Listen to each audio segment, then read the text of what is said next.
Welcome to TGP, where today we'll be talking about TGW S5 E8 the next month, aka TNM. I'm one of your hosts, JR. With me, as always, MG. MG? YG? Why? YG? Why? I can't with the acronyms of being in like a corporate or I can't. It's so funny because when I'm doing notes for the show, every time I have to talk about the firm, I type LG and FA now for Florrick Agos. So It was so funny. That was the open of the show. Like, we're now going by LG because we're hip and we're cool. So that was like, I was like, oh, that's pretty cool. They're like just copying my note strategy. Well, and then short and simple. Well, we'll talk about it later, but like, there's the electronics company. My sister's initials are LG. I was like, too much. Yes. So, in case you didn't pick it up, we're talking about the Good Wife season 5, episode 8, the next month. Do you think they just got lazy in the writer's room for these titles of like, okay, we got the next day, the next week. Let's stretch it to the next month. Like we can't possibly the next year, the next episode, right? Like, no, I guess we can't. We gotta come up with some other name for the title. Well, the thing that's like weird for me is that like I think they're doing it for the time jump because of the season, because of things. Like last time we heard Josh talk about like this is gonna be a 6-month trial. Like we're gonna have to get to 6 months within a season, but it did not feel like a month away. It felt like just like the next day, like in the story. So it's just like they didn't match up. I think like the next day did because everybody woke up and everything like that. The next week could have been the next day. After the next day, it really didn't necessarily. I didn't feel the time jump as much as they were really telling us with the titles. Yeah, you're right about that because as we hear, we'll talk about the fact that they're opening offices in New York. I'm like, what? Like, what? Since when? It was like, oh yeah, I guess it's been a month, so I guess they had some time to start opening up things like that. I'm pretty sure it probably takes longer than a month to open up new law offices, but we know Will's been skiing the slopes, so he's had a lot of time to do things. Extra energy. So yes, before we we talked about it, some of it already, but before we dive deep into the episode, let's remind you of some free and easy ways you can help this podcast. You can do that by reviewing, rating, and subscribing wherever it is you are listening and are watching. We've actually gotten a few different 5-star ratings, a review. We're currently sitting at 48 right now. I would love to get to 50 by the time like Elsbeth is over in the next 4 to 5 weeks. That'd be great. So if you've been waiting for whatever reason to like drop us a review, a 5-star review or a 5-star rating, pop it on in. We'd love to get to 50 sometime soon. You listening in the car with other people, just like if you're one of those people, just hop in there, say, hey, my drive was so much better because I was hanging out with Jason and Marissa. It was so great. Grab your wife's phone, grab your husband's phone, grab your Uber driver's phone. Like, hey, let me hip you on the good pod real quick. Let me leave a 5-star review from your phone. We'll take anything. I don't care if they actually listen or not. I'm just worried about the review. That's all I'm worried about. Okay. You could also, if you want to just chat with us about the show, if you have any thoughts or opinions, we'd love to hear them. You can always hit us up at thegoodpodfeedback@gmail.com. Also, if you want to, maybe help us out monetarily, you can definitely do that over at buymeacoffee.com/goodpod. You can donate any sum of money that you wish. So yeah, those are all ways you can help this podcast flourish and be out there. Hopefully one day we'll get the attention of the kings. I've tried. He's really trying, guys. Like he's really trying. Like Jason is a really good PR person for the pod, and he is doing his best. He's in the Reddits. He's talking to the kings in DMs, like trying to get some interaction here. But I'm sure they would be much more responsive if they were like, "Oh, the good pod, the one that comes up when I search the Good Wife." Exactly. Household. You can also help YouTubers if you hit the thumbs up button. If you subscribe scribe that gets us into more algorithms, and maybe the kings are out there surfing, and maybe they're getting nostalgic. They're like, let me look up, let me type in the good wife and see what happens. And then if they do that, we'll pop up. They're like, oh my god, this is that weird guy that's been trying to DM me about this podcast. Let me take a look at this. So yeah, those are ways you can help this podcast. With that out of the way being said, let's dive into the episode. All right. I'm sorry, MG. Let's go. Okay, JR. Better than Mar, right? Okay, that one is way better than Mar. Yeah, MG. Also, like, I've been called Margie before, and that one's Margie. Okay because the Mar and then the G, like Margie, for some reason is like better for me than Mar straight up. But MG, solid. I'll take it anytime. Yeah. Yep. Okay, so Will, like you said, the time has come, Jason. The month has passed since he was taking the firm to the top. We're going everywhere. Apparently, Lockhart Gardner is opening up offices in New York.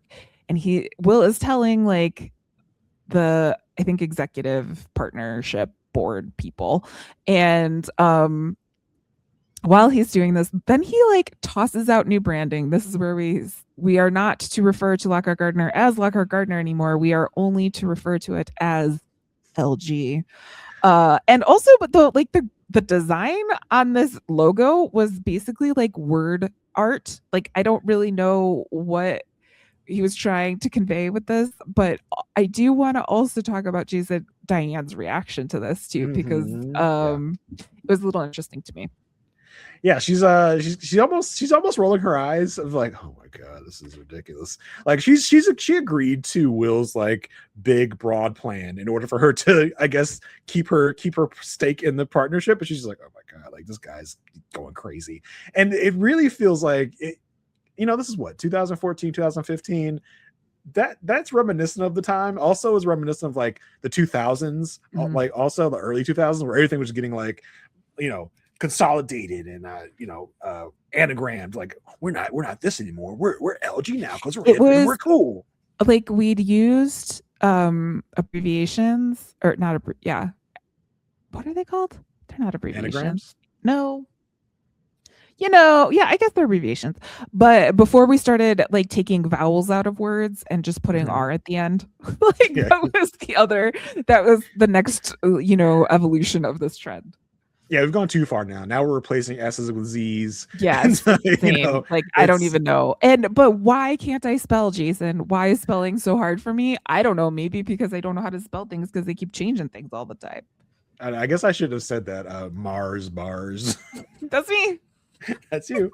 I did clock that being like, oh, this is getting a little too much. You do a little too much, Will.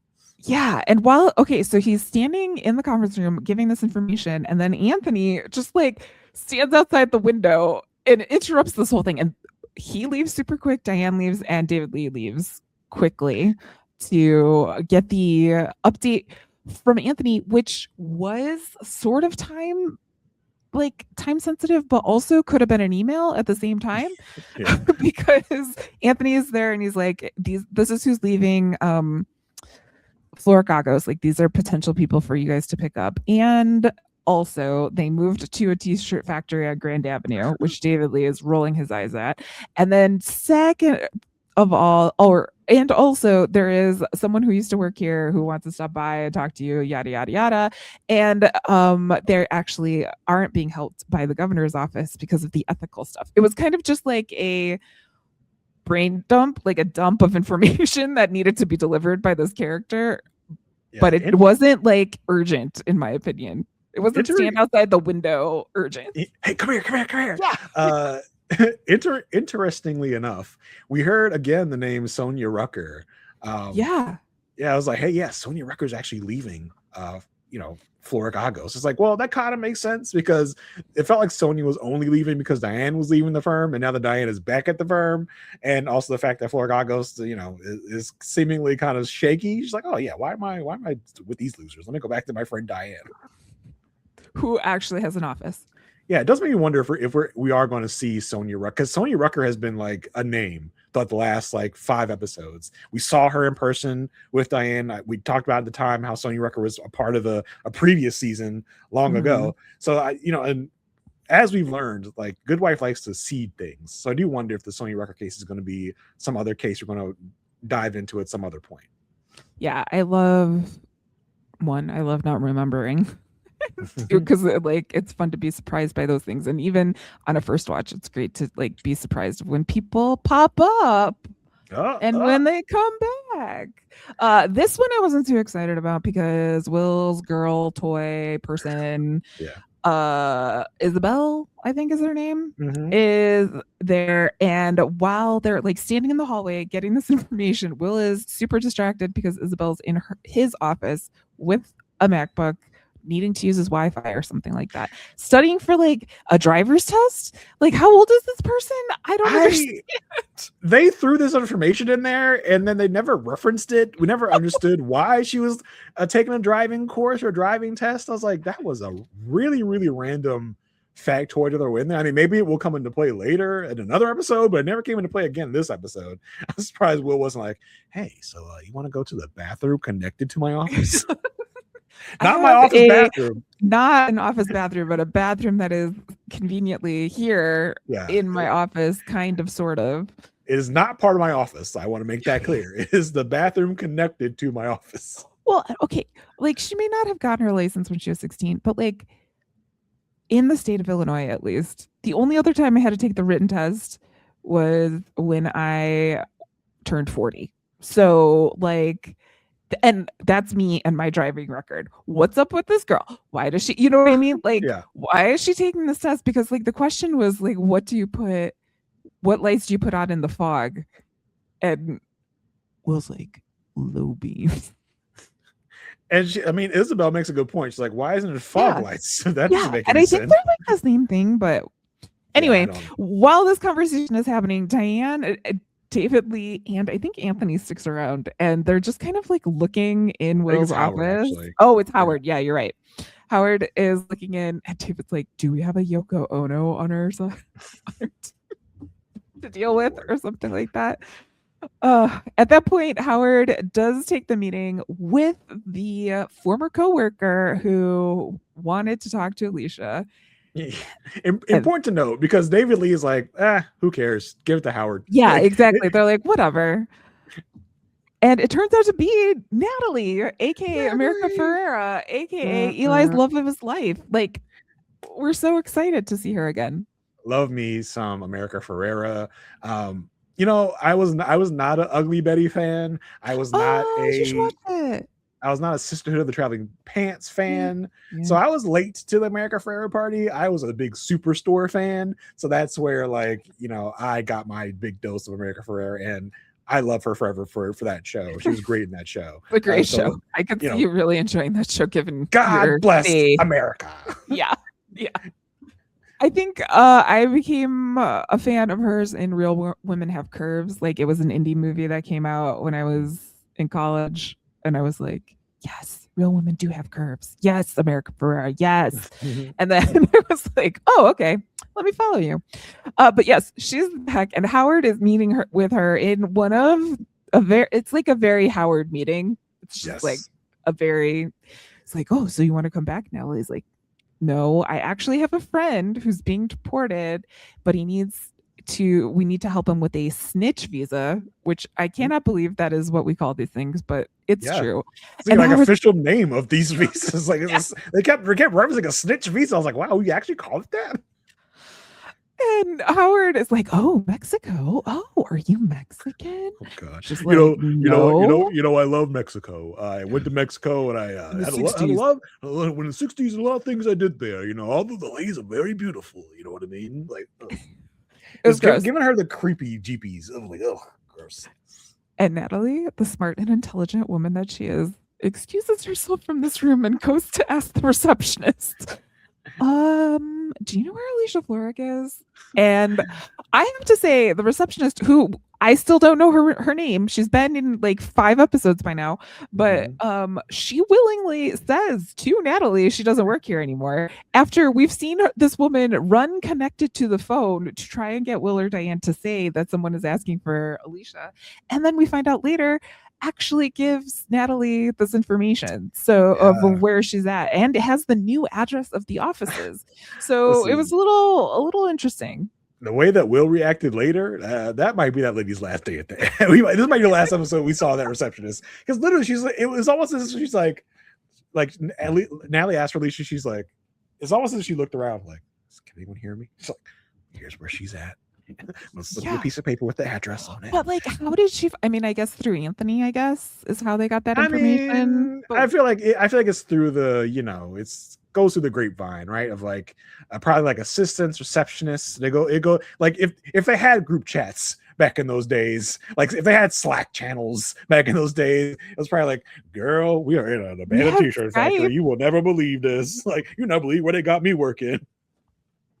I remember I had to get my company on Skype because I was like, this is insane. This is too much. This is too much. I need an instant messaging type of thing. And they were like, what is this?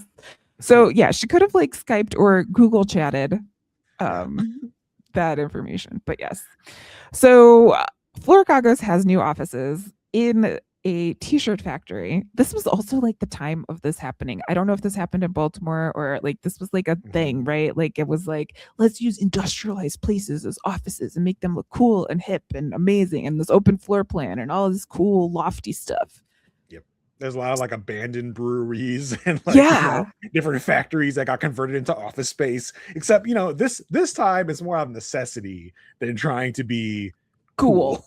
Yeah, because we do learn from Anthony earlier in the episode that this is only $20 a square foot. We've gotten a lot of quotes on real estate this entire time, so this is definitely the cheapest. I'm real up on Chicago realty in the mid 2010s in Chicago. That's insane. So they have the space. They don't necessarily have phones. They're like, we're gonna be like a hip startup. We do this, like Chum Hum will come here because we're like them, right? Like, this is so cool. We can totally do this. And after they're having this conversation, Natalie walks in and she's like, hello? Am I in the right place? Am I going to get stabbed? Am I coming here for a law consultation, or am I coming here for drugs? I don't know which one's which. Yeah, she does bring Alicia up to speed. She's like, I knew Tomas in school. He is going to snitch against this guy named Lalo, which is like name recognition for both of them. They're like, yeah, I know this Lalo guy, not great. So Alicia's like, I got to run it by the rest of the partners, but hold tight. She brings it to, I don't know, the buddy cop duo of the Carries that is forming. Zeps and Agos, baby. Brings us to the Carries, and Zep says, yeah, we do this pro bono because she has a connection to a larger client. Like, go for it, do it, it's worth it. And then they celebrate having a new client. Yeah, because I mean, at first it's because Carrie has been all about like, we can't be taking clients, like, make us no money, right? Like, what's the point of that? And so in Zep's coming in clutch, he's like, hey, she works for lobbyists. Like, I get us a lot of clients. So we got to do this. Like, we make a good impression here. Jason, it's like sometimes you just have to get in a hole to get yourself out of the hole. Like, sometimes it's not great, but you got to be lift up from your bootstraps. Yeah, exactly. So they have the first client. After this conversation, the Carries stick around to have and Zeps asks Agos, hey, we're going to have to cut someone, because I was talking to Clark, who we don't see, but I was talking to him, and we're going to have to cut someone. And then like around the corner, Robin is just there like listening to it. And there is unfortunately this like corporate standard of like last one in, first one out. And Robin was the last person that was hired. And Carrie Agos is like, but we made a promise, bro. We made a promise. And Carrie is like basically being Clark in the situation and saying like, none of these promises matter if we go under. Yeah. See, this is what happens when you leave LG that has all the glass walls, right? You have brick walls. Now you had a brick wall. You couldn't see that Robin was behind the brick wall listening. If you're still at LG with glass walls, you would have seen her there. You would have said what you said. You would have been in this encased glass tube instead of this open concept nonsense with a random brick wall that has no other connecting walls so that Robin can hear what you're saying on the other side. The last and first out concept is dumb in this case because Robin is a specialized it's like job. Yes, exactly. Yeah. It's not like they have like 80 investigators all the time. And then like Zeps is like rationalizing this, like, well, we haven't done a lot of investigation in the last couple of months. Well, because hopefully at some point we will. And so we'll need her. Like, why are we going to fire her just to maybe hire her back when we get some investigative work? That doesn't make any sense, Zeps. Zeps. Freaking Zeps. At this point in the episode, we do get to meet Tomas and his wife, who are meeting with the ASA. Tomas, Natalie's friend, who's going to be deported if he doesn't get this visa. I would just like to say I've made my stances known on immigration. This episode, I think, does a really good job of showing how messed up the system is, given the number of places we're going to have to go and the vulnerability here in the exact, like, in the way that we're meeting Tomas here, because Tomas is like just sitting there, and then we've got the ASA Carl, who's like really pushing. He's like, if you don't do this, you're gonna get deported. You're gonna get to do all this stuff. And they did a really good job, in my opinion, of laying that groundwork and kind of having like an essay on immigration without explicitly putting it out there. Yeah, I was also really just thinking about how different this episode would be today. If it was 2026, right? Oh yeah, like half of those places we went wouldn't even have the conversation because the person would just be on the bus and gone. Yeah, I mean the name ICE does not even get really name checked here, and but we do see it. Yeah, we see it. We see the agents, but we were like, if this was today, we would be like, we would have ICE agents as ancillary characters in this episode. Yeah. It would be a whole thing. So I was just like, wow, how different this would be. I mean, a lot of the same conceits still exist to this day, and like you said about how horrible the system is, but just it would be even worse now if this was 2026. There's a lot of luxury that Tomas gets here that he would not get in 2026. For sure. And it just in this episode also illustrates the like ridiculousness of the logic of some of these like policies and and like how the system works. Yes. So we're starting this journey in a courtroom, just like in a regular courtroom. And Tomas again in jail in a jumpsuit with his wife. Carl's really pressing like, hey, if you got to sign this, snitch, then you won't get deported. That's all you got to do. That's all. Alicia comes in and is like, I am his lawyer now, so you stop talking to my client. He's like, here's the thing. Alicia's going to try to get you deported. Like, I'm just going to keep. It's kind of like it's the worst like car salesman-y thing we've seen in like an ASA do on the show, at least. Yeah. And let me tell you something. I get the vapors when boss Alicia comes in. She is like on him, man. I don't know if it's some of my like predilections or some of my issues I have to deal with, but when Alicia comes in and she's stern, I was like, ooh, Alicia. She's like, let's talk about where that's coming from, right? That's coming from the fact that this is her first solo client that could be a bigger thing. So she's also trying to show Natalie, like, look, I am a badass bitch, basically. And like, I am here. This is boss mode. This is boss mode Alicia. She's like, I have no one to answer to. I don't have, because if this was LG, right? Like, you would assume that like maybe Will would be here with her and Will would maybe take the charge. This is now Alicia, the in charge Alicia. There's no one over top of Alicia. This is now Alicia coming in and be like, hey, step off, bro. I'm like, oh, okay. Yeah, and she comes in super strong. We don't get to see the conversation between her and Tomas, but she leaves it basically going to Carl the ASA saying like, okay, he'll sign it, but he wants 24-hour protection put in the visa. And also he wants to, like, promise that you won't deport his wife and his son. And the ASA is like, you didn't have to come here. Like, I would have done all of this. You didn't have to be here, which you could take as Alicia didn't need to be there, or he's trying to kind of diffuse the situation. when Alicia says no, but I get that, but I'm going to need it in writing. Like, well, I in the visa, like, because right. they talked about it, but they didn't have it. Because you're not gonna worm out of this by being like, well, it wasn't in writing, so I don't have to abide by anything. She's like, I'm here to make sure we get it in writing so that when this happens, like, you stick to your word. Because I'm not gonna take a verbal agreement with you right now. We're gonna get it in writing. It's like, yes, it is a good thing Alicia's here to make sure that you're not pulling any shenanigans. Yes, and you could we have to assume that happened, because the next scene that we see is Alicia and Tomas showing up at Lalo's trial. And can I just say, anytime I hear Lalo, I cannot help but think of Lalo Salamanca from what was it? It was Breaking Bad, right? It was Breaking Bad and Better Call Saul, probably both of them. It's like that's the only thing I think of when I hear Lalo.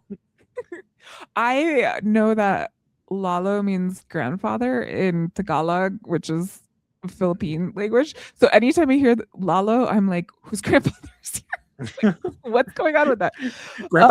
Yeah, exactly. Like, what? Huh? So Lalo's a bad dude, right? Like, Lalo, they're trying to paint the picture like he's like in the drug cartel. He decapitates people. He hangs them from bridges. Not great at all. He has a calling card, which, makes him bad. What Tomas has to basically testify to get this visa is the fact that his shop was used for a meeting with this, as they call them, Latin gangsters. They don't mention any of the other Latin gangsters. But Lalo's calling card is putting the initials LC on a bullet and leaving it there, so everyone kind of knows that it's them. So we learn that information there.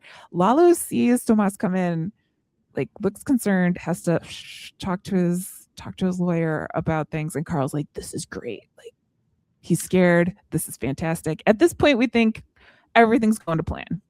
Which I don't know. I'm not sure why you would bring a snitch into the courtroom if he's not testifying at this moment. Why tip off the person that you're snitching against before it happens? So it's like, this may have been a plan of Carl's to begin with.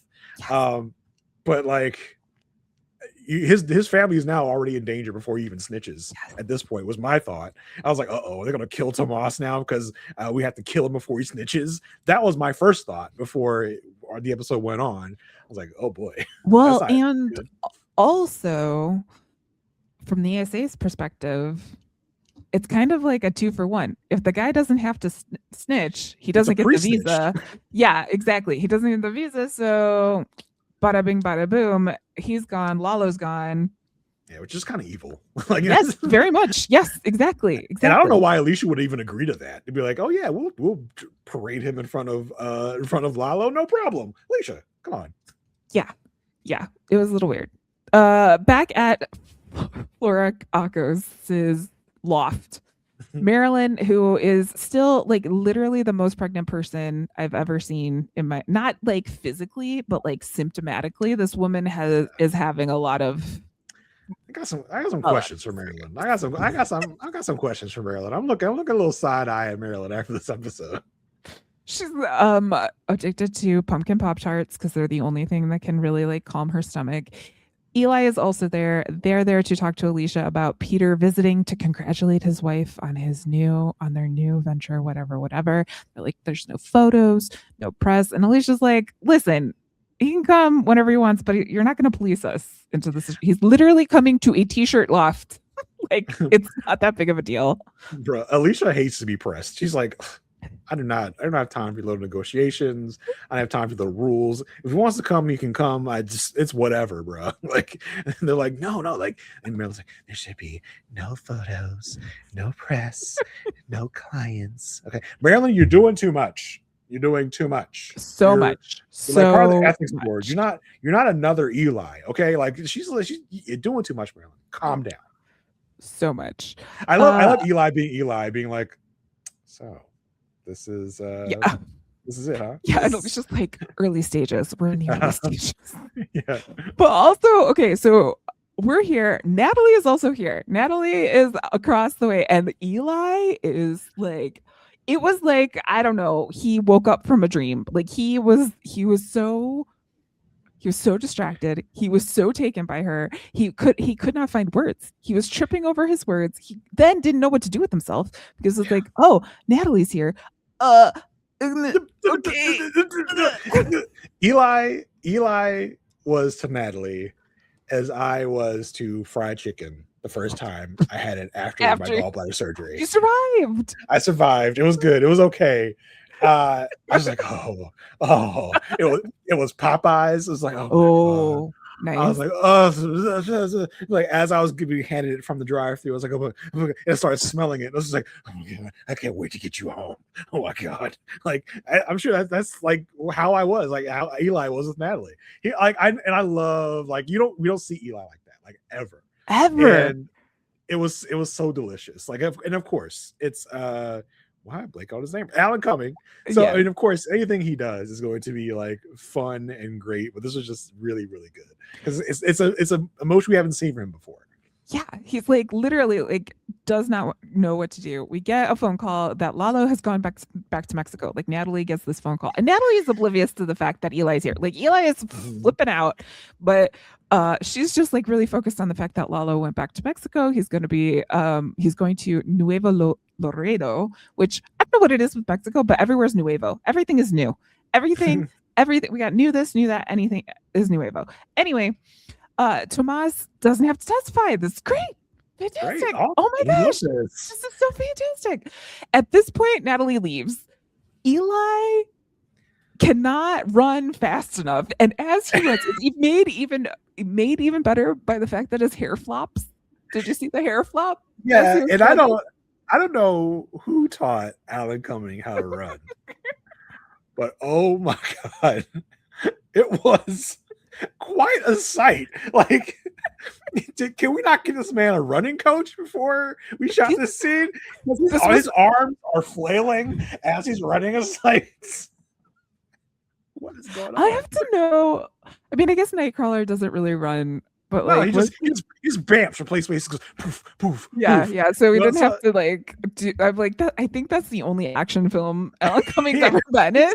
So maybe. Like, well, he had, like, for those that don't know, Alan Cumming, like hot off the success of Eli Gold, had a short-lived procedural show. Yes. But I don't know if he ever ran in that. I assume he must have at some point, but I hope he's gotten a running coach before Avengers Doomsday comes out.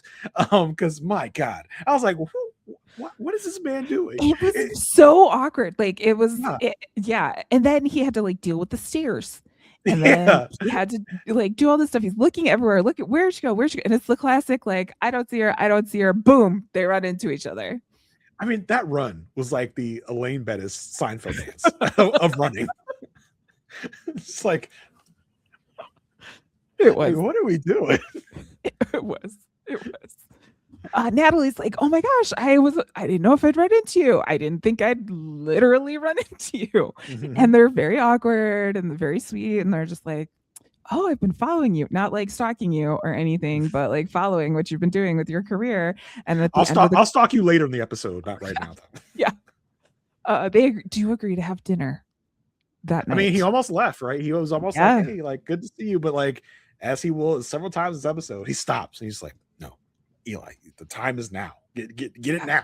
And he turns around like, hey, let's get dinner. Let's get dinner. Like, yes, and Eli. Natalie's like, what? Yeah, sure. Okay. They're both. I love how like they're both awkward. Like they both don't know how to kind of navigate the situation. I think it's been since season 2 since we've seen Natalie's season 2, season 3, maybe three. Because I feel like she came on the scene in season 2, and then she came back in season 3 for something. I forgot what it was. That's right. But they met up then. Now she's back in season 5. You wouldn't think, especially who I know Alan Cumming to be now.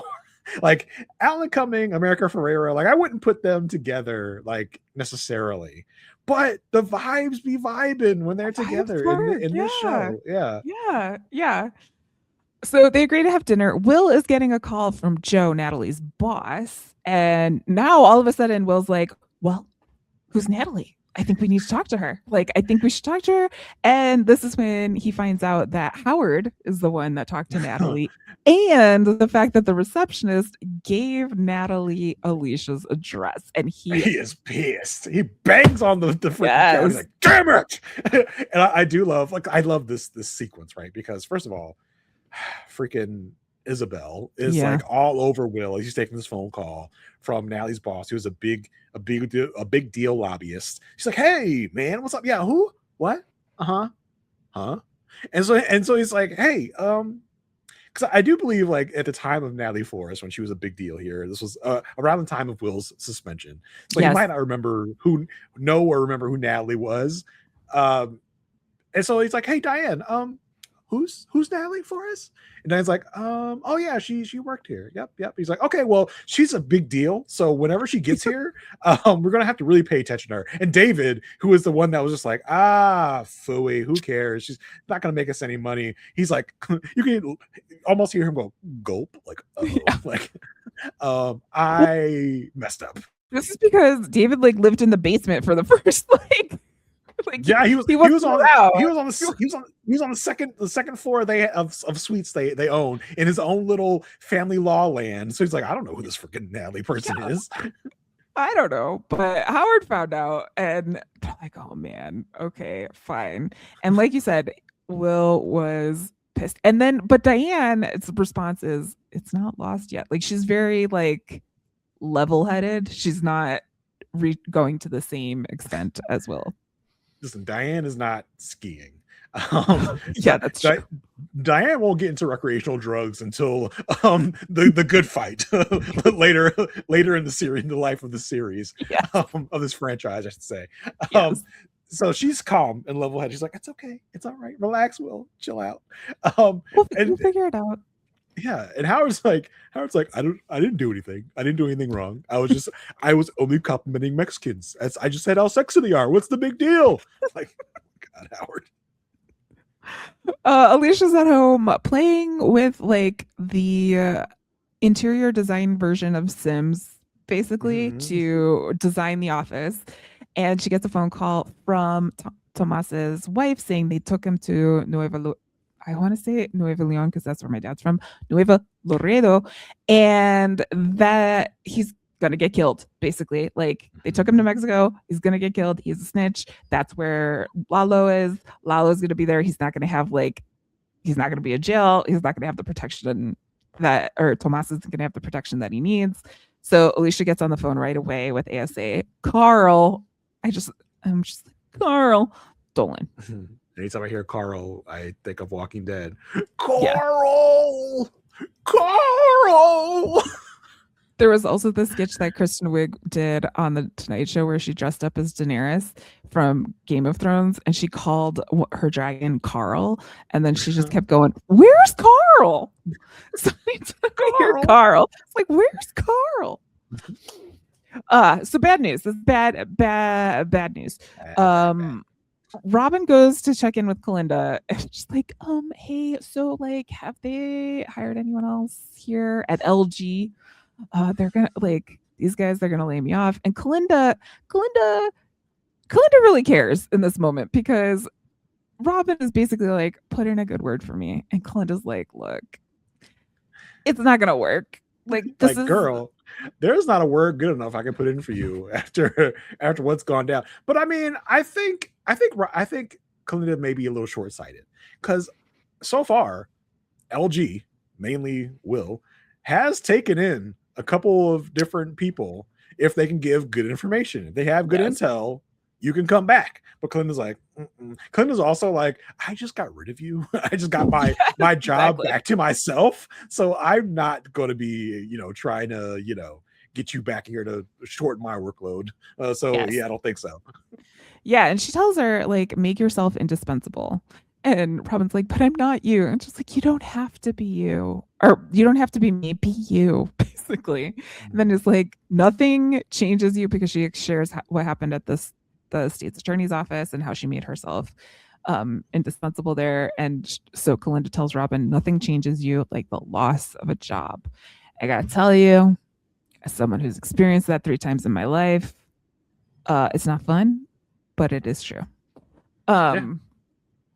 So Robin's got this like new lease on like this new directive. She feels like she's got to make herself indispensable.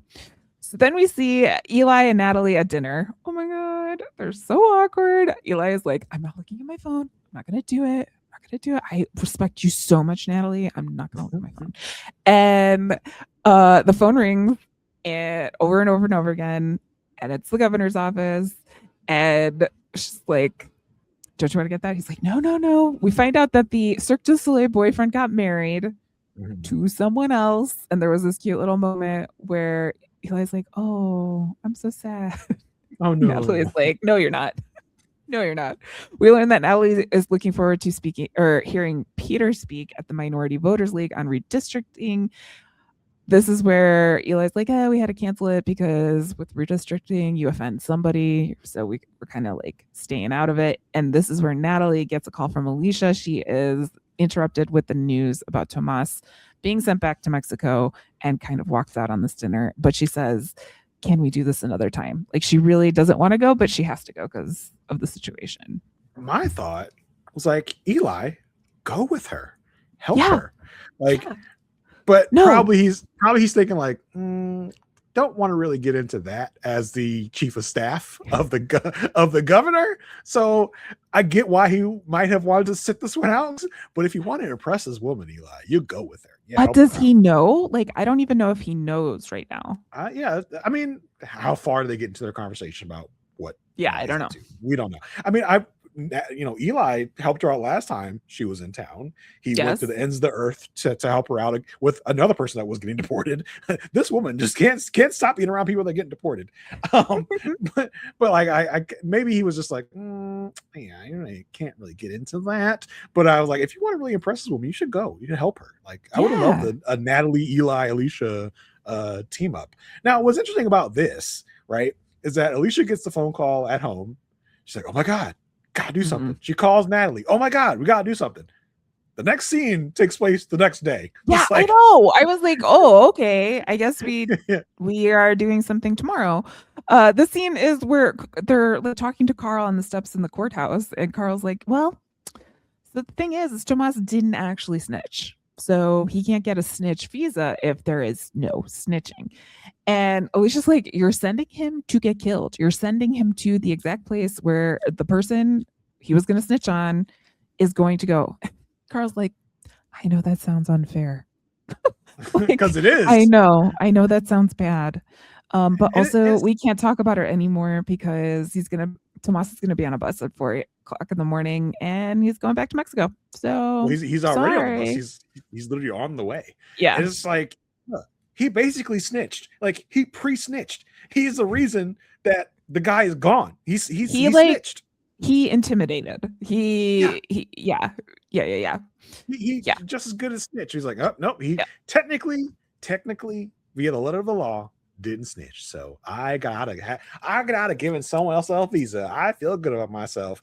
Freaking turd. So they got 12 hours. 12 hours to get him to stay in the US before going back to Mexico. But yes, freaking turd indeed. Will talks to Joe, Natalie's boss, and is like, hey, we were just like, don't worry, like have her come back. We can totally win her business. At this point, while Will is having this conversation, Isabel, of course, is there because she's freaking always there. And so she steps out of Will's office to go get a pretzel, which apparently is at like this pretzel bar thing in the hallway. I don't know. The LG craft services, it kind of snaps. Like I'm down with that. I like that. David Lee again. I love him and I also hate him, but I love him because he shows up there. He's pouring himself a glass of water and he's like, oh, it's just so sad. Wilson's so much pain. I was like, okay, whatever. Who are you? He's like, I'm David Lee. Wilson's so much pain from Alicia. Still in love with Alicia. Who's Alicia? You're gonna have to ask him. It was such a great David Lee moment, in my opinion. Yeah, David Lee being David Lee, we always love it. I mean, I really don't understand Will's like thing here of like having Isabel around all the time. I don't get it. Like it's so gross. It's so unprofessional. Like, is he trying to be like Don Draper? It's like, I'm a Lothario. And I don't know. Yeah, I don't even know if that's true. I don't know. It's weird. It's weird. Back on the case, the Carries have teamed up again. The Carries are here. They're like, okay. So funny thing about this, but not really funny, is the Tomas that we know is Tomas I, but the Tomas that was gonna snitch, or that like has the actual snitching information, is Tomas Y. And well, so no, I don't think that was it. I think like our Tomas was the snitch that had the information. Yes, that was our guy. But they only took Tomas because they thought he was a different Tomas. Right? Exactly. Yeah. Yes. Yeah. And so they're like, Alicia's like, well, can't they clear this up? No, Alicia, no, because here's the thing: immigration doesn't care about spelling. They just care if the person has a social security number or a green card or whatever. And if that doesn't happen, you're out. You're on a bus. You're out of here. And this is where we get like Robin is like in the background. Robin.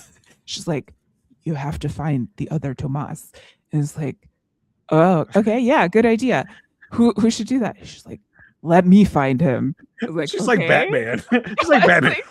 We got to find the real Tomas. That's the way we're going to get out of this. Like, whoa, where did you come from? Like, when did you show up here? And why are you speaking? Alicia's like, we only have 12 hours. And she's like, well, then I better get started. I'll get the Joker. I mean, Tomas, the other Tomas, which is like, that's all fine and good, Robin. That's great. But I feel like this plan was not a great plan. Oh my God. Yeah. We're going to put it in my notes. She does her best Kalinda impression. Like, she does things that she thinks Kalinda would do, but Kalinda would never actually do them. I guess, because like, but okay, you're going to get the Tomas they actually wanted to deport. But the only thing that's going to happen is they're going to deport both Tomases. Yes. Like that, I didn't understand the logic here. I was like, we give them the real Tomas, they give us the fake Tomas back. I'm like, no, that's not what they're going to do. Still, the issue is still there was no snitching. Right. Yeah, they're just going to deport both the Tomases, because it's like, now that we have this Tomas, like, yes, we didn't mean to get this Tomas, like, because we find out later that the Tomas they wanted was on an expedited deportation list, but Tomas was not on that list. I don't think it really matters. It's like, as long as we got people that don't belong here and should be deported, and we got them in hand, we're going to deport them anyway. Yeah, it's like, oh, thank you, Robin, for like doing the work of ICE. Like, thank you. Yeah. It's not going to be a prisoner exchange. It's like, we're just going to send both of them away. Like, what are you talking about? But she's dedicated. She goes and she tries to find the girlfriend. Like, she goes to the apartment. The guy's like, I don't know where he is. It's like, oh, well, I'm working on a snitch case or whatever. I'll give you some bounty. I'm like, oh, he does have a girlfriend. So then she goes to the girlfriend house, messes up her hair, basically says that Tomas Y is gonna owe her child support, which then gets the girlfriend to go find Tomas. And so she finds him in 2 hours. She finds this man.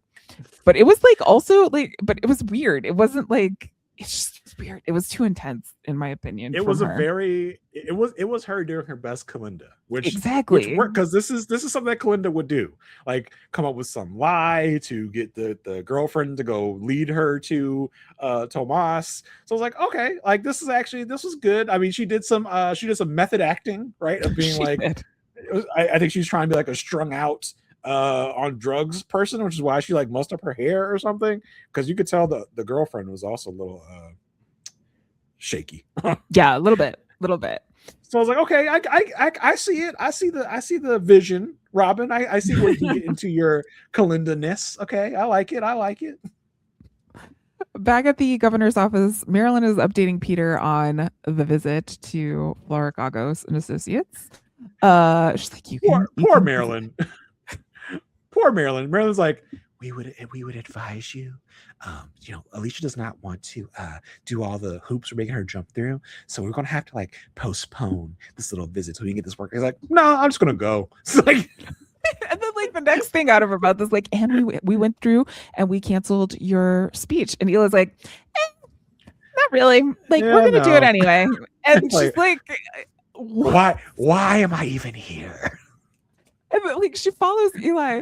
It's like, wait, what happened? What changed? She's like, I changed my mind. Don't you ever change your mind? And she's like, no. It's like, oh, well, this is what it looks like. And Marilyn rightly is just like, what the hell's happening here? What is going on? What is going on? Okay, so to follow Tomas's journey, or the journey of Tomas's trial, we go back to court. Alicia is arguing that, like, look, Tomas is going to get killed. You send him to Mexico, is going to get killed. In the middle of this, Carrie gets the phone call from Robin. Robin's like, look, I got Tomas number 2. And I thought she was going to, like, hold him for job security of her own. You know, like, I'll turn him in if you promise me that you'll keep me on board. But she ends up, like, saying, I have him, but he wants $10,000. And Carrie's like, okay, whatever. Like, we'll figure it out. That was odd. That was also odd to me, because why is Tomas being so, like, cooperative? Tomas is like, yeah, I'm here. Like, I thought she was going to, like, Kalinda his ass, like, put him on the ground and, like, put him in like zip ties or something. And then she's like, no, I'm next to him right here. He wants to talk to you, actually. Like, almost like I was gonna be like that. Like, no, he wants $10,000. Like, okay, but Tomas, you're gonna get deported, right? Like, like, that's what this is about, right? It's like, but I guess Tomas is confident he'll just come back anyway. Yeah, and Carrie, like, this is, like, also, we can kind of see Carrie kind of getting into his Peace Corps. Carrie, like, this is, like, a thing that he's starting to care about, because he walks in to court and he's like, and then we have the real Tomas. Yeah. Like, okay, all right, this isn't A Few Good Men, but okay.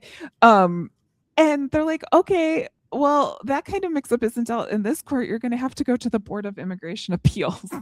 So they go to the Board of Immigration Appeals, and they're like, okay, yeah, like, we totally could have helped you with this if it was earlier. Because now he's on a bus and we don't want to waste taxpayers' money. Please, for the love of God, do not waste taxpayers' money to save this man's life. But sure, whatever. We can't turn the bus around. That would be a waste of taxpayer money. And so Alicia is like, yeah, but he's going to get killed. And then the DA is like, well, isn't that asylum? Aren't you claiming asylum then? And the board's like, funny thing about that, we can't hear asylum cases. You're going to have to go to immigration court.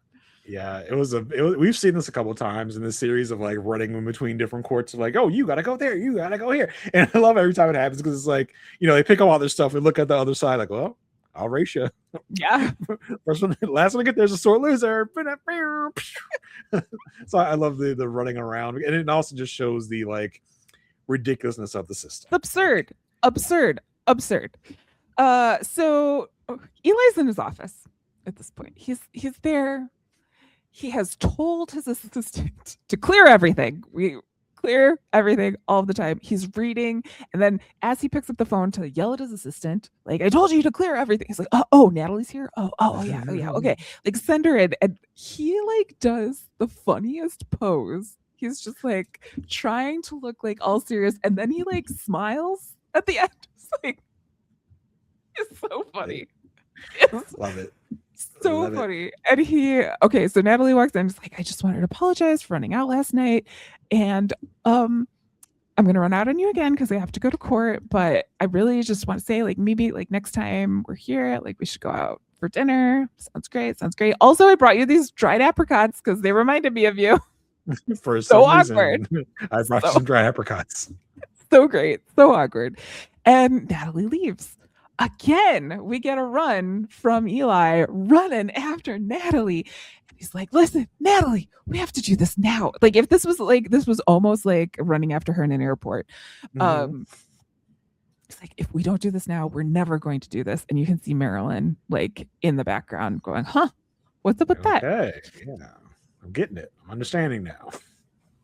Isabel and Will are in bed, and Isabel goes, hey, so who's Alicia? He's like, what? What? Someone think that, like, you're just with me because you're not over Alicia. I was like, who thinks that? David. He looks like a jack-o'-lantern. I was like, oh, that's good. I like that, because it's so true. It really is. So Will's like, oh yeah, it's just, like, used to work here, and I was sleeping with her, and she's like, used to? What happened? Are we having fun? Aren't we having fun? Isn't that, like, a thing that we're doing? But again, she asked him why it stopped, and he again Yes. I really don't know. I had no real idea why anything has happened with me and Alicia, which is true because Alicia cannot, confront him about the truth. She cannot say what she's really feeling, what she's really thinking. When she broke up with him the first time, she kind of left him in a lurch of just like, yeah, I just can't do it. It's like, okay, like it's not really a good answer or a good reason. And again, she left, she broke up with him basically again by just totally ghosting him at the firm. And he's like, I don't know why that even happened. He got kind of a clue from Owen, so he kind of does know how it happened. He found that out last episode. It's like, yeah, I really still don't know why we broke up, why she left the firm. I am in the dark, which is Alicia's fault. It really is. It is, because he at least wanted to have the talk. He called. He wanted to do these things, and she ignored him so that she could make this firm. Yeah, Alicia kind of sucks, because like he has been trying. He has twice left her voicemails professing his love to her, and she has just kind of like left him hanging and out to dry several times. Kind of sucks. Yeah, I mean, I agree. I would say also Isabel also sucks, because who says I am made of chocolate? Who says that? I mean, Isabel's just having a fun time, okay? Like, don't harsh Isabel's buzz, okay? Okay, that's fine. That's fine. I like how Will just kind of silenced her, like, but we're having fun, right? Like, yeah, like we're having fun. Let's make out. Let's make out some more. Let's go skiing later, right? Forget all about this. So we're in immigration court now, and Alicia is arguing the fact that like this is the asylum pitch, right? Like she's like, look, we're claiming asylum for him, and the ASA is like, don't you have to be part of like a group that's facing persecution and a recognized group by the United States? So it can't just be like any group that's facing persecution. It has to be a group that the United States seems worthy enough for asylum, like race, gender, disability, one of these things. So Alicia goes, he is the group of snitches. And so they have an article from a professor that says like snitches are a protected group, and the ASA is like, funny thing about that, like he didn't actually snitch, so how can he be part of this group?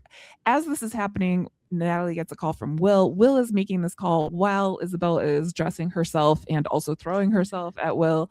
And Will is trying to get Natalie's business. And Natalie says, okay, like, I'll think about it, because like things are not looking great in this situation here. Like literally sees Carrie and Alicia like semi-arguing. She's like, yeah, maybe things aren't going as great here. Back at the loft, Alicia and Carrie are trying to figure out, okay, like what group can we put him in, right? Like if it's not snitches, what group can we put him in? And then new Carrie says, blood feud? Like, what about a blood feud? Like that should work. That should happen. And they're like, yeah, it could work, but like we don't have any evidence. And Robin's like, we could. Robin, aka the Terminator, is like, I'll take care of it. Don't worry about it. And like she just walks off without saying, like she's really trying to be Kalinda at this point. It's just like, I don't need to tell you my plan because you know that I have it. Like actually we don't, because we kind of really don't know you. Like you're not Kalinda. We don't have confidence you're really gonna get us. You kind of need to tell us your plan. And also it's also semi-mixed with like, because earlier when Robin was talking to Carrie, he's trying to like give her an atta girl. She like just hangs up the phone on him. He's like, also, I heard you want to fire me. So I don't really want to talk to you right now. So F you, I'll just take care of this myself. Like, oh, okay. And Carrie goes, you notice everyone's changing all of a sudden. Like, what's that about? Like, what do you mean? And Alicia's like, yeah. Totally. Right.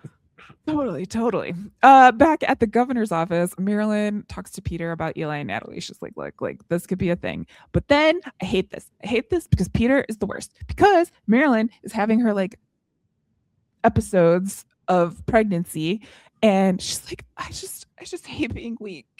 And Peter's like, you're not weak. Let me sit down right next to you and talk to you. And she's like, oh, and she makes some noises. Okay, did you hear those noises? She makes some noises while she's looking for her Pop-Tarts, and she can't find her Pop-Tarts. And he's like, no, that's not good. I'm like, you are a little too close. A little too close.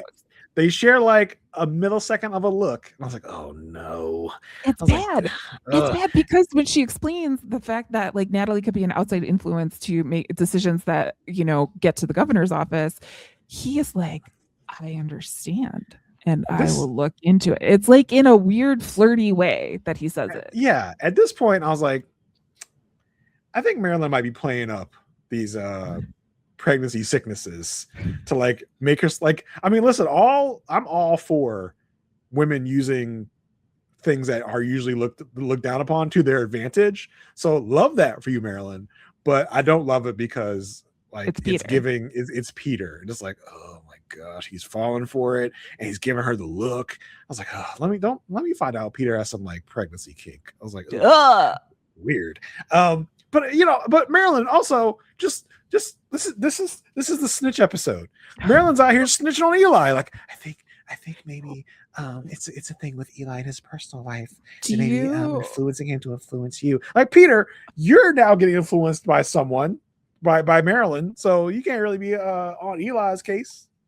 Do you think that Emily from Survivor watched this episode before she went on the island so that she could tell everybody information? Oh, yeah. Emily Flippin. Yeah, Emily Flippin is flipping on everybody. She's snitching on everybody in the season of Survivor. You can't tell her a damn thing because she will tell the next person she sees about what you just told them. Without any protection. Like, she has no snitch visa. She has no nothing. She's just doing her thing. It's a problem. It's a problem. Not many times does a reality show mess bleed into real life, but if I ever saw Emily Flippin, I had something to tell her, I would not tell her anything about my personal life. I'd have to listen to the post game to see what she was actually doing. But okay, so there's that weird moment. Robin is going and planting the LC bullet at Tomas I's house to make this case happen, which is, like a crime, but very Kalinda-y. And then, okay. Diane and Kalinda are the people that they decide need to confront Howard for how he acted with Natalie. Yeah. And Howard's listen, at least it's giving Kalinda something to do, because I feel like ever since we've had this edict about Juliana and Archie, they have really underwritten Kalinda. And it's really starting to show. I'm just like, oh my God, like this is so annoying. They used to give her so much to do, and I was just like, oh, now she's barely in this episode. Like only servicing the stories of other people, not having a story herself. And we don't even get to see her investigate. Like, she's done investigation for Diane when she was doing the Supreme Court stuff, but we don't see her like do it. We just see her report stuff. It's kind of like the coroner on Elsbeth. Like, we never see. Yeah, I mean, we had a little bit last episode with the whole, half brother go get the gum. Yeah. But we used to have like every episode. We used to have like some Kalinda moments. Now it's just very few and far between this season. Yeah. Howard is like, look, at least I didn't tell Natalie to clean my office. Okay. I understand how this has gotten. And also, I just think that Natalie, I'm quoting the show. I just think that Natalie is a little bit touchy. Maybe she's a lesbian. He says this one is touchy. Yeah, that's right. Like, oh, gross. And like, maybe she's a lesbian. And Kalinda, he's like, she's not a lesbian. Like, I would know. Like, she's not a lesbian. And then it's like, okay, fine, I'll apologize. What do you want me to say? And Kalinda's like, I think she would love to hear that you think she's smart and intelligent. And Howard's like, and not a sexy tamale. Oh, at this point, I don't understand why they let Howard talk to anybody. Like, I understand we need Howard because we can use him for votes. He's very easily manipulatable. Manipulatable? Is that a word? Manipulated. But like, lock him in an office. Like, don't let him talk to anyone. Or have him work remote and call him in when you need him. Yeah. I mean, he wouldn't understand how to work the laptop to work remote. But like, well, he wouldn't need to. He would just like work remote. You know what I mean? Yeah, like chain him to a desk or something and just only talk to him when you need him. Don't let him talk to anyone. Yeah, no, it's bad. That's bad. Pili. Is it Pili? Remember, he's like, Eli. Anyway, Peter talks to Eli about the speech, and Eli's like, no, I just, I think it's important that you like talk about it. And Peter's like, why is this so important to you right now? Like, why? I need to know. And he leans in this, like, it's also gross. It's so dumb. I need to know that I could trust you. Like, you can't trust this man by now, Peter. Like, you really can't. Don't let anyone use you or me. And Eli is like, excuse me, Marilyn? What the frick? Like, why are you doing this? Come to me. You don't have to go to Peter. But Peter, like, stitches, really... Snitches get stitches. Yes. Or deported. Depending on where we are. Yeah. Alicia is in court again, arguing blood feud, basically saying that, these families are at war. And the AS is like, yeah, like, that works for some countries, but, like, this isn't like a Montagues and Capulet type of situation. This is they hate him because he almost snitched. He almost we almost got you. We almost got you. So he snitched. Almost. Carrie then like presents the bullet as evidence, and he's like, this is clearly a threat. And the judge is like, okay. It's like, okay, but the best we can do is a T visa for this. We can't, this is no longer an asylum claim. This is a T visa, not an S visa, which is the snitchy one, T one. And a thing about that is I can't hear that here. You're going to have to go talk to an immigration caseworker. Boy. So they find an immigration caseworker. Yeah.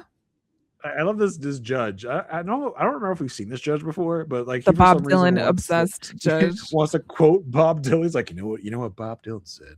Oh, when someone says you're in the wrong place, my friend, you better leave. Oh. That's my Bob Dylan. I've never listened to Bob Dylan. I've only heard people imitate Bob Dylan. So that was like, it's pretty good. What I've heard people imitate. Good.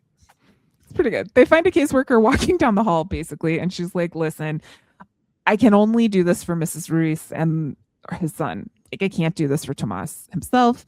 And she's like, I'm sorry, we have rules. Carrie loses it at this point. He's like, your rules are out of 1984 and not the year, the book. It's like, wow, who put a quarter in Carrie? Oh my God. This is what I think. It's like, it was like fluffing up his social justice-ness, I think, a little bit. So that he's upset about this whole thing. Natalie at this point is like, hey, Will, remember how you said you talked to me? I'm totally going to take you up on that. So she goes to Lockhart Gardner. Howard is prepared to apologize. He says, I'm so sorry for my remarks. I had just received news that a colleague died. And so I couldn't handle myself appropriately. And Natalie's so gracious. She's like, oh, okay, that's fine. And Will and Diane are there. Will did welcome Natalie to LG. Thanks for giving LG another chance. At this point, she brings in her boss. She's like, hey, I'd like you to meet my boss, Joe, who happens to be a black man. And Howard thinks he knows the handshake, Jason.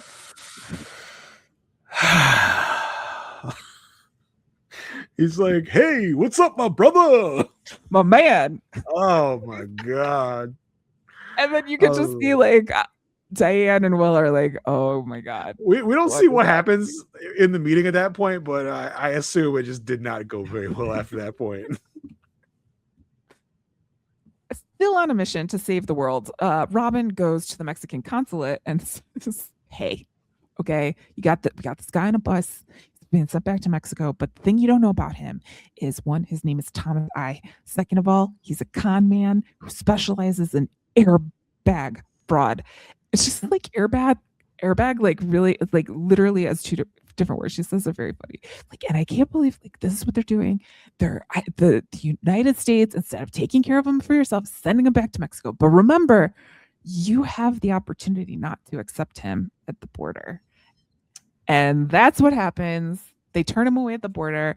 Robin like goes back to the loft and has this conversation with Carrie. It's like, way to save us, basically. She's like, yeah, that's my job. He's like, yeah, keep doing your job. And she's like, okay, I guess I did that. Awesome.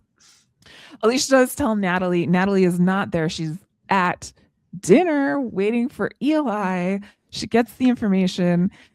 she's like, oh, that's so great. She hangs up the phone. She orders 2 glasses of wine, and then she gets a phone call from Eli. Just to go back to the ramen thing real quick. Yeah. I did love that. I love that maneuvering. She basically used the immigrations thing against them. Be like, all right, well, you said this is the guy that you have, so I'm using that because the guy that you had that you wanted was the fraud guy. So I'm going to use that to like influence the consulates not let him. I was like, oh, that's very, very smart. Like Robin really stepped. She really did the damn thing. She really did. She really did. She did step up. She did it. But yes, back to Natalie and dinner. Natalie, first of all, I love how she ordered 2. She's like, I'll have 2 glasses of this one. Like she would say it, which relatable. So she gets a call from Eli, and Eli's like, I can't make it tonight. Like, I'm not going to be able to make it because we canceled the speech and like everyone's here. And Natalie's like, yeah, you're like the first line of defense. Like, you got to be there. I get it. They're so lucky to have you. All of the stuff. Eli's like, oh, this sucks, but fly safe. The man is calling from outside of the restaurant and watching Natalie have this conversation. The call is coming from outside the restaurant. She's sad. She's so sad. And then he decides, F it, I'm just going to walk in. And he walks in and she's like, what's going on? He's like, I was being dumb. Like, I couldn't do that. And then he goes in for the kiss and then she kisses her back. And so, yay, they're together. I don't know what they're doing, but they're there. They're having their moment. They're having a moment. I got to assume they had a fun time that night. Hopefully they got the damn thing going.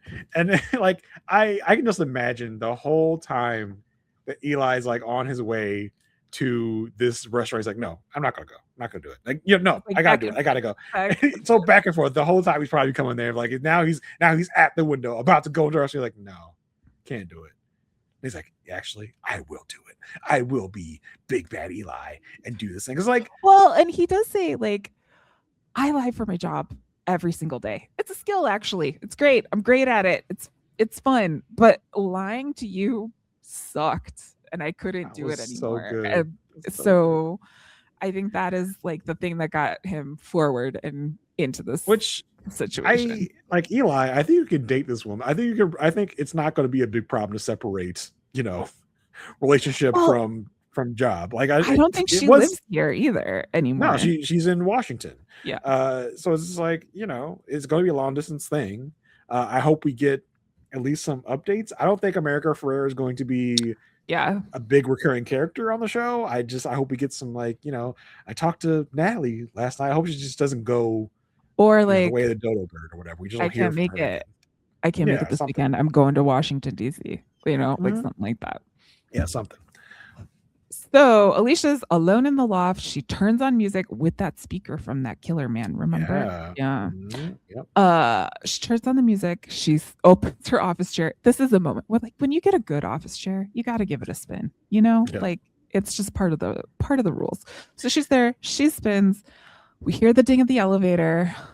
Peter and his posse are here, including Marilyn, and Peter's like, this is so great. Can we have an intern help unpack? Marilyn's like, I think we can convince the public that this was a good gesture by the governor or whatever. And then Peter's like, you're going to change the world from here, Alicia. And she's like, what? Really? And he's like, I bet on it. And I'm like, where did this come from? Is this because you're guilty that you had your Pop-Tarts moment with Marilyn? Like, what is happening? It's quite a lofty goal there, Peter. Yeah. Like Peter is literally flirting with Marilyn as they're getting out of the elevator. It's like I hope it didn't cross any ethic boundary lines in the elevator there, Marilyn. He's like, oh, Mr. President, you push that button with so much dignity. He's like, oh, good, because I want to press all of them. And I was looking at Alicia as she was looking at Marilyn and Peter. I think there was a look of like, why are y'all so cozy? And like, why is the head of the ethics board always accompanying my husband to visit me at work? I feel like that's not like in the real world. I feel like the head of the ethics board wouldn't be traveling with Peter all the time. Like, it's odd to me. Very odd. That, and Alicia is like, first of all, Alicia's blinded because she's in this power position, right? Like she's not going to dwell on any things that she sees. And she's like, also, I don't want to admit to myself that I still love Will. So we're going to do all this stuff. But this is a pattern we have seen with Peter. Anytime he gets close to Marilyn, there is some sort of declaration of something that is a little too much. So like the last time it was he like was looking at Marilyn in the office or something like that. And then he's like, hey, so we should go to Hawaii and renew our vows. And like he literally had to run. He had to run to court to talk to Alicia, like, because he was getting such a hard on from Marilyn. He's like, I gotta fix this. I gotta go talk to Alicia. And then, like in this instance, it's not like congratulations on the firm. This looks great. I'm so excited for you. It's like you're gonna change the world, the whole world, like from here, from this t-shirt loft. This is what's gonna happen. And it just seemed a little out of place. But that's where the episode ends, which is also kind of like a weird point. I thought like it ending on the Eli thing would have been cooler, but anyway, that was the last. So we are a month out from the split, from the schism. And I think we are done with our time marked episodes because the next one is not titled the next year. But we've got a loft. So we got some office space. We're in business. I would say, like, Jason, a while ago you had wanted to track the W's and the L's. Like, who do you think is winning at this point? Oh, FA definitely got the win this episode. Yeah, I think so too. Yeah, because from what I'm understanding, I don't think LG got the lobbyist account. Howard. Yeah, thanks, Howard. Thanks a lot. I think Alicia winning this for Natalie and Tomas, not I mean, wasn't necessarily a win because they didn't really win anything in court, but it was just like, we saved your friend. Like, so like you make sure you mention that when you have people that are actually going to pay us to that they're looking for lawyers. So I think it's definitely honest, Robin did it. Like, oh yeah, Robin was MVP. Yeah, that like they just did all the talking, but Robin is the one that really, like, this is, what they've been saying over and over again. Kalinda wins cases. Kalinda wins cases. This is a win for Robin, and so this is like the first time that the FA team has had to like be a team, sort of. Yeah, you can really also say Kalinda kind of won this because without Kalinda's pep talk, I don't know if Robin would have gotten into this new Terminator mindset of Robin that she's gonna do whatever it takes to get the win and also job. Without Kalinda's tutelage, like, yeah, exactly, she wouldn't have had an example to pull from. Yeah, I don't want to take too much away from Robin. Robin is definitely the MVP. Robin got the win. It was talked about the fact that, hey, Kalinda wins cases. Robin doesn't win cases. Robin has made herself useful, not even just here, but like I remember in like it was either the last episode, the episode before last. She's like, it was the gun thing where she's like, we're gonna. Well, how about breach of warranty? He's like, oh, like several times they've had to look at Robin and be like, oh, okay, like that was actually good. So I don't know where this whole conceit of Robin doesn't do anything came from. Well, it's just not Kalinda. That's Kalinda. I think what they're saying. Yeah, she will forever be compared to Kalinda. But good on her. Yeah, I do think definitely FA got the win this week. Do you think they're ahead overall? No. Not overall. They still have work to do. They won a battle this episode, but the war is still raging, and LG are the big guys in the war. So it's going to take a bit to really bring them down because they still, even though they lost this little battle, they're still opening offices in New York. So they're going to be LGNY. Yeah, they're still kind of thriving, which is just interesting that we got the New York offices set up so fast. But like in the second season, we were talking about we're going to make Chicago, we're going to make Baltimore offices, we're going to make New York offices, but it was taking a long time to make that happen. But we got this done in a month. Like, hey, everybody, guess what? We're going to have New York offices. I mean, go skiing, I guess. If you have that done. Skiing gets you a lot of extra time, do a lot of extra stuff to really get to work. Yes, that was the episode. Good episode overall. Yeah. Marissa, you want to tell the good folks where they can find you and what you're up to on the interwebs? Links to all the things can be found at itsmemarissag.com. You can find links to, if you're only watching us, you can find links to the podcast version of this. If you're only listening to us, you can find links to our YouTube as well. We are covering Elspeth, so if you would like to check us out on YouTube, there's separate playlists for both of them. You can also find me on Whirlwind Podcasts talking about Pretty Little Liars, one previously on at time. And my sister and I are still going around space for Star Trek: The Next Generation, slowly but surely. We are making it there on the USS Sisterhood. So, Jason, what is going on in like the messihood? I would try to make neighborhood like a messy, I tried, but it failed. But you know what I mean. The messyhood is a little quiet, on my front right now. So the only place you're going to find me besides here is over on the Perfect Match podcast over on Patreon. We are currently we actually just wrapped up season 10 of Married at First Sight. So if you're a Married at First Sight fan, if you ever were, or you want to get into something new and messy, coming over to Patreon as we're recapping older seasons. We just finished season 10. We got season 11 in the books. We got season 1 in the books. So we got a whole plethora of seasons for you to rewatch or watch for the first time and listen to our recaps of all the episodes. We are going to do like a little fun little exercise of rematching some couples from the seasons. And then right after that, we're going to dig into season 12, another great season of Married at First Sight. So if any of that floats your boat, come on, check us out. It's a lot of fun over on Patreon, a Perfect Match podcast. Check that out. That's me. That's Marissa G. From JR and MG. SG.